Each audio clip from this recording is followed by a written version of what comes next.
my plan for the economy includes what I imagine and believe and call an opportunity economy, what we can do to grow an opportunity economy.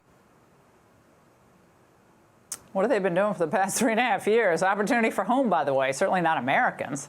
Now, her policies over the last almost 4 years have benefited illegals, though. If they're not taking Americans' jobs, they're living off the taxpayers' dollars, adding more misery to an overall bleak economy.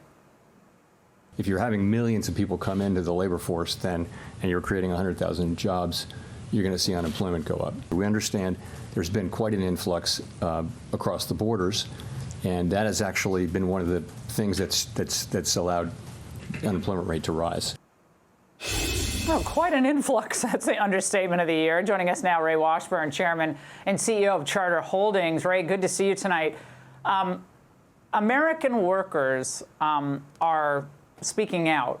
You saw the Teamsters poll. You saw those people show up in Long Island last night. Blue-collar Americans, they're feeling this, and it's not feeling like an opportunity to them.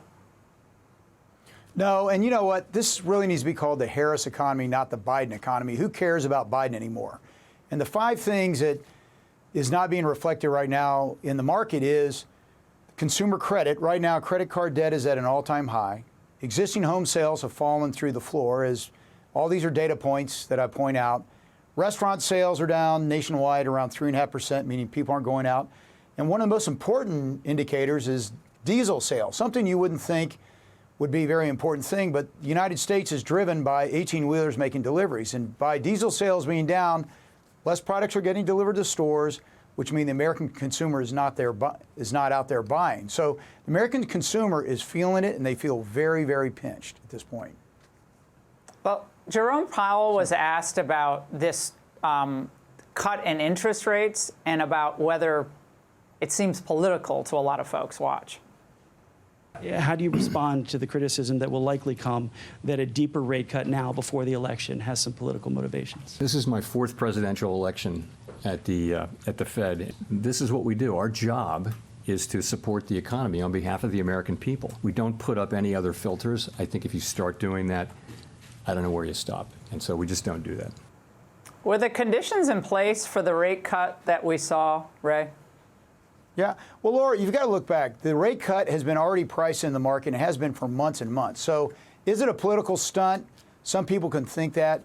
But you know what? It's already in place. Have you seen existing home sales go down? Yes. So these lower interest rates, even though it's 50 basis points, it might mean somebody on Wall Street that's moving billions and billions of dollars around. But to just the consumer on the street, it really doesn't affect them at all. Have you seen credit card debt come down? No, not at all. Interest rates are still up there. So even though you could call it a political stunt, it really is already there. And the economy, this Harris economy, hasn't shown any relief at all for the person on the street.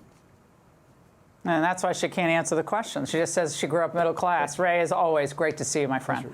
Hey, Sean Hannity here. Hey, click here to subscribe to Fox News YouTube page and catch our hottest interviews and most compelling analysis. You will not get it anywhere else.